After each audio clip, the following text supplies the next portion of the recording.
Sumatera Utara menunjukkan pasangan Ahyar Nasution Salman Al-Farizi kalah. Dukungan Ustadz Abdul Somad tak berpengaruh terhadap pilihan warga dan dinilai menjadi penyebab kekalahan Ahyar Salman. Dukungan Ustadz Abdul Somad UAS ke pasangan Ahyar Salman yang diunggah tim sukses mereka justru memunculkan sentimen negatif dari warga pemilih. Analisis itu diungkapkan dosen ilmu politik Universitas Sumatera Utara, Fernanda Putra Adela. Selain politik identitas, banjir bandang yang menerjang Medan awal Desember lalu justru mempengaruhi pemilih untuk tak memilih Ahyar Nasution yang berstatus sebagai wali kota petahana Medan. Pilkada Kota Medan, pelibatan tokoh agama kurang efektif. Bahkan saya bisa bilang itu tidak efektif untuk memperoleh atau mendulang suara pemilih di hari pemilihan. Ketika kita bicara tentang politik identitas, umumnya atau lazim juga terjadi di momentum pemilu atau pilkada. Nah, saya pikir momentum itu yang hari ini tidak tepat gitu untuk di pilkada Kota Medan. Sementara menurut Direktur Eksekutif Lembaga Survei Indobarometer Muhammad Kodari, kekalahan Ahyar Nasution lebih dipengaruhi ketidakpuasan warga pemilih terhadap kinerjanya selama menjadi wali kota Medan. Kampanye dengan manfaatkan tokoh agama tak bisa mengubah persepsi warga Medan terhadap sang wali kota petahana. Kalau kita lihat memang kelemahan Ahyar yang utama adalah tingkat kepuasan kepada dia sebagai petahana yang relatif rendah, hanya sekitar berapa 30% lah. Jadi kalau dilihat dari beberapa elemen yang menentukan pilihan masyarakat, rupanya di sini yang lebih menentukan adalah aspek-aspek yang notabene sebetulnya rasional. Sehingga kemudian elemen-elemen identitas mungkin berpengaruh tetapi tidak bisa mengalahkan elemen yang paling fundamental yaitu soal kepuasan kepada petahana. Pasangan calon wali kota dan wakil wali kota Medan nomor urut 1 Ahyar Nasution Salman Al-Farizi mengakui kekalahan mereka dari pasangan Bobi Nasution Aulia Rahman dalam versi hitung cepat. Ahyar beralasan hasil hitung oleh saksi di sejumlah TPS menunjukkan perolehan suara mereka lebih sedikit dibanding Bobi. Ahyar juga menuding banyak invisible hand yang terlibat di pilkada Kota Medan tahun ini.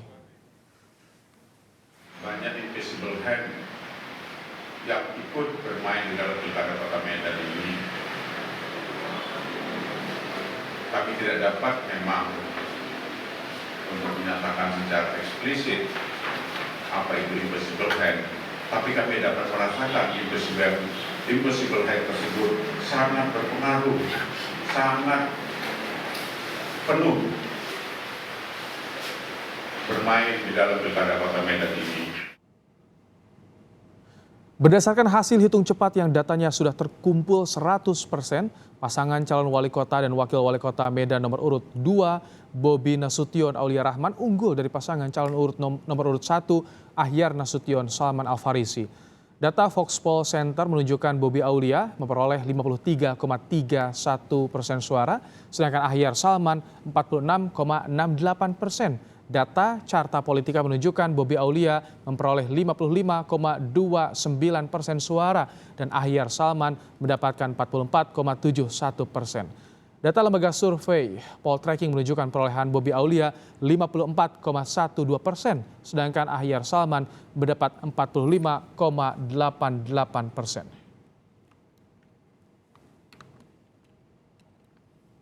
Dan saudara, berdasarkan tadi kita melihat bagaimana hasil hitung cepat yang menempatkan bahwa Bobi Aulia Rahman unggul dibandingkan Ahyar Nasution dan Salman Al-Farizi. Ini menunjukkan bahwa pelibatan tokoh agama dalam kampanye atau politik identitas di Pilkada Serentak 2020 kemarin tidak berpengaruh signifikan terhadap perolehan suara para kontestan.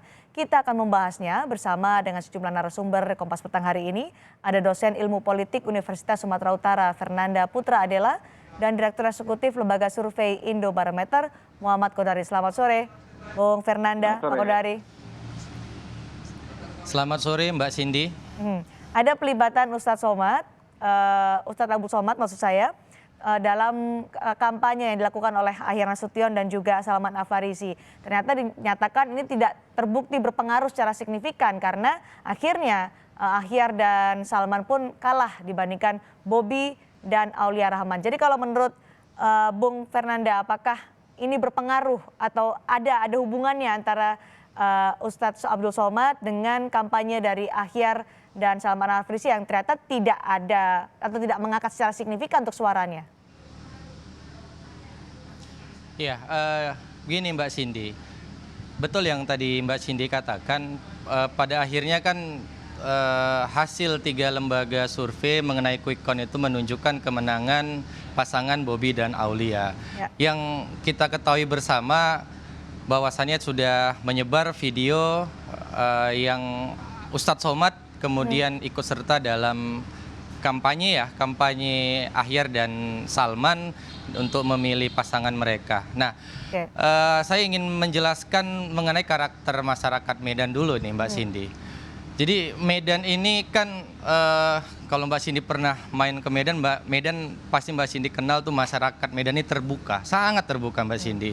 Jadi momentum politik identitas itu pada akhirnya tidak tepat kita gunakan atau dipakai dalam proses pilkada tahun ini gitu. Saya tidak bilang bahwasannya faktor kampanye tokoh agama menjadi faktor penentu kekalahan Ahyar dan Salman.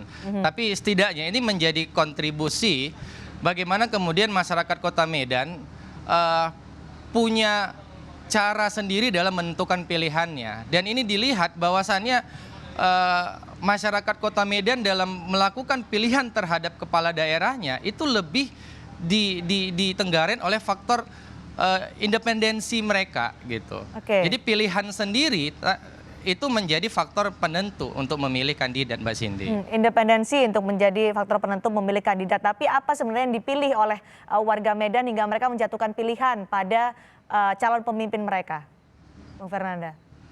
Ya, gini Mbak Cindy. Jadi Mbak Cindy, kita ketahui Medan ini salah satu kota, mungkin tidak satu-satunya kota ya.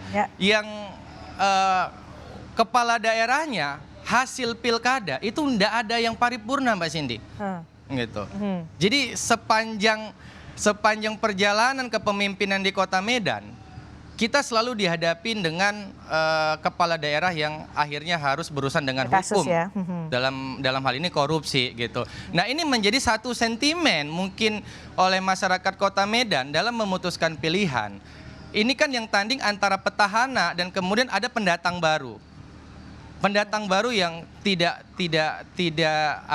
dikenal sebelumnya, yang pendatang baru yang tidak bagian dari birokrasi Kota Medan sebelumnya. Ini saya melihat ini menjadi satu faktor alternatif bagi masyarakat Medan dalam menentukan pilihannya.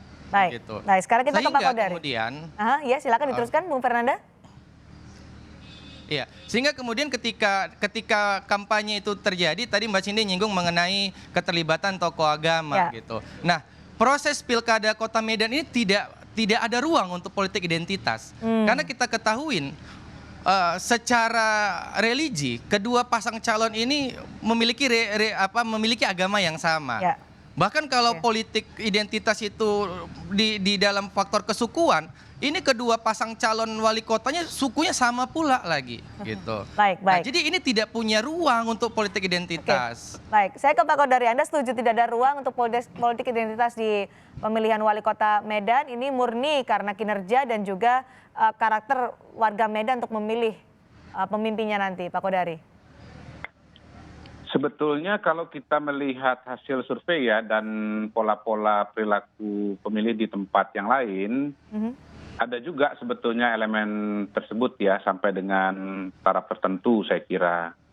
Karena kalau bicara Kota Medan, betul Kota Medan ini adalah kota yang terbuka dan konsekuensi dari keterbukaan itu adalah ada beragam macam budaya dan suku di sini dan rumah makan di Medan ini rumah makan ya. Jadi itu tercermin dari begitu banyak kuliner di sini, ada Jawa, ada Minang, ada Aceh ya dan seterusnya. Jadi sebetulnya kalau kita melihat pola pilihan-pilihan yang ada, memang sedikit banyak sebetulnya ada juga katakanlah nuansa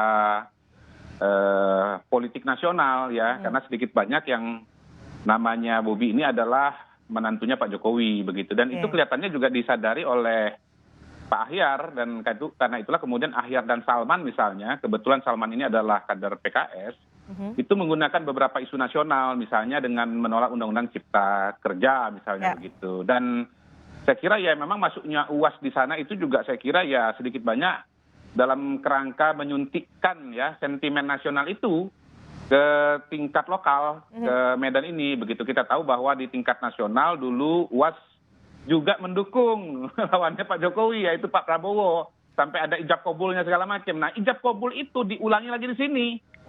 Dilalah dengan hasil yang sama, yaitu sama-sama kalah. Gitu kira-kira. Apa pengaruhnya momentum itu terhadap perolehan suara dari masing-masing kandidat? Kalau tadi menyoroti soal ijab kabul dari UAS. Sebetulnya begini, sebetulnya saya kira UAS itu karena memang sangat populer ya. Kalau saya lihat pola pilihan suku-suku yang ada di sini dan kita lihat hasil pilpres ya, suku, mohon maaf ya, kalau di Sumbar kan Prabowo menang telak, di Aceh Prabowo menang telak, di Riau juga menang telak begitu.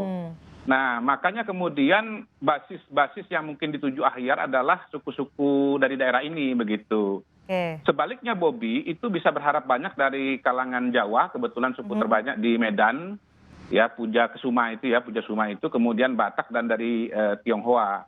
Nah, kehadiran figur seperti UAS sebetulnya bisa mobilisir dan memperkuat sentimen itu sehingga kemudian katakanlah pemilih-pemilih kontra Jokowi misalnya ya, kemudian Minang, Aceh dan seterusnya barangkali katakanlah diharapkan mendukung Ahyar begitu. Cuman sebetulnya secara jumlah kan memang ya kembali lagi ini bukan suku mayoritas. Nah, di titik itulah tingkat partisipasi itu menentukan. Nah, dalam konteks pilkada 5 tahun yang lalu misalnya ketika partisipasi cuma 25%, sekalipun masyarakat Medan ini apatis ya, kecewa dengan kepala daerah yang berulang kali kena masalah hukum, lalu kemudian Medan yang dirasakan tidak ada perubahan signifikan, tetap juga tidak memilih Ramadan Pohan dan Edi Kusuma. Tolong diingat itu Abang Da Fernanda, bahwa mereka juga dulu orang dari luar gitu loh, bukan dari birokrasi, tapi kan nggak dipilih gitu loh. Jadi ada variabel yang berbeda dari Bobi ini yang membuat kemudian dia bisa menang. Saya kira kalau partisipasi di Medan ini yang dari angka-angka sementara ini bisa hampir 2 kali lipat ya dibandingkan 5 tahun yang lalu, itu juga menjadi penentu sebetulnya. Kalau saja pendukung Bobi ini tidak turun ke lapangan begitu ya, bisa jadi yang menang adalah Ahyar begitu. Kenapa? Ya karena pendukung di belakang Ahyar itu ada PKS misalnya yang kita kenal solid dalam menggerakkan mesin politik ya. Kemudian tadi kalau kita melihat nuansa dari UAS ini kan sebetulnya dia berusaha memacu ya kelompok-kelompok yang katakanlah kontra dengan Pak Jokowi. Jadi Bobi itu dijadikan semacam menembak Bobi dengan cara menembak kepada basis-basis yang adanya di Pak Jokowi, katakanlah begitu. Jadi kalau tidak menurut survei dari Indobarometer dan juga menurut Pak Kodari, ini karena politik identitas atau murni karena kinerja yang akhirnya berpengaruh pada kombinasi. Tapi memang kelemahan utama dari Pak Ahyar sebagai petahana adalah pertama tingkat kepuasan terhadap kinerja beliau sendiri memang tidak rendah ya, tidak tinggi ya. Kalau di survei Indobarometer itu di bawah 30% ya. Sebetulnya hampir siapapun dengan tingkat kepuasan seperti itu kecenderungannya akan kalah ya. Nah, yang kedua saya kira memang ini tercermin juga dari pertanyaan terbuka kami, alasan memilih calon wali kota. Jadi alasan pertama tertinggi itu adalah ingin perubahan. Nah, kalau bicara ingin perubahan memang larinya kepada Bobi. Nah, Bobi itu bisa menimbulkan harapan ya, image bahwa kalau dia bisa melakukan perubahan, sesuatu yang saya lihat tidak berhasil dilakukan oleh Ramadan Pohan 5 tahun yang lalu. Baik. Bung Fernanda, kalau kita melihat dari hasil hitung cepat sejumlah lembaga survei, memang Bobi unggul dibandingkan Ahyar Nasution, tapi selisihnya pun hanya sekitar 9-10%. Sebenarnya apa yang mempengaruhi perolehan suara dari masing-masing kandidat ini berdasarkan hasil survei yang nggak jauh lah jaraknya 9-10%? Ya, Mbak Cindy. Pertama saya ingin kita ingat kembali pada pemilu 2019 kemarin kan Prabowo menang ya di Kota Medan. Tapi kan ketika Bobi kita asosiasikan sebagai menantu Presiden Jokowi, seharusnya kan sentimen-sentimen itu muncul di Kota Medan. Tapi ternyata dengan kemenangan versi quick count, kita melihat Bobi bisa mengalahkan Ahyar yang kemudian artinya image itu tidak berjalan di Kota Medan gitu. Oke. Kekalahan Presiden Jokowi itu tidak juga terjadi oleh Bobi Nasution gitu. Ini saya mengatakan cara memilih masyarakat Medan ini sebenarnya jauh lebih terbuka gitu, tidak atas dasar sentimen, apalagi identitas politik kan begitu. Nah, saya ingin menekankan. Nah, betul bahwasannya saya juga baca dari beberapa lembaga survei mengenai masalah kepuasan itu menjadi faktor, gitu. Menjadi faktor karena Ahyar ini kan bagian dari pemerintahan terdahulu karena menggantikan walaupun saat ini masih pelaksana tugas kan begitu belum definitif. Tapi Ahyar sebagai pelaksana tugas wali kota ini dianggap masyarakat menjadi bagian dari petahana yang tidak mampu untuk membawa Medan ke dalam perubahan yang berarti. Nah, memang pada akhirnya sosok Bobi dan Aulia yang satu sisi diimage-kan sebagai anak muda milenial karena dua-duanya masih sangat muda kan begitu, dan membawa tagline kolaborasi perubahan misalnya ya. Nah, itu menjadi satu harapan untuk masyarakat Kota Medan dan memang betul tadi ini mengenai tim yang memang saya sebagai masyarakat kota ya Medan ini melihat tim Bobi itu jauh bisa lebih bergerak masif di masyarakat daripada Baik, tim Bung Fernanda, Salman intinya itu adalah sendiri. masyarakat Medan menganggap bahwa Bobi bisa membawa perubahan dibandingkan petahana meskipun PLT ya Ahyar Nasution. Tapi juga tidak bisa dilepaskan bahwa sosok Bobi dekat dengan Presiden Joko Widodo. Dan usai jeda, kami akan membahas soal kemenangan Bobi dan kaitannya dengan politik dinasti. Selepas jeda di Kompas Petang.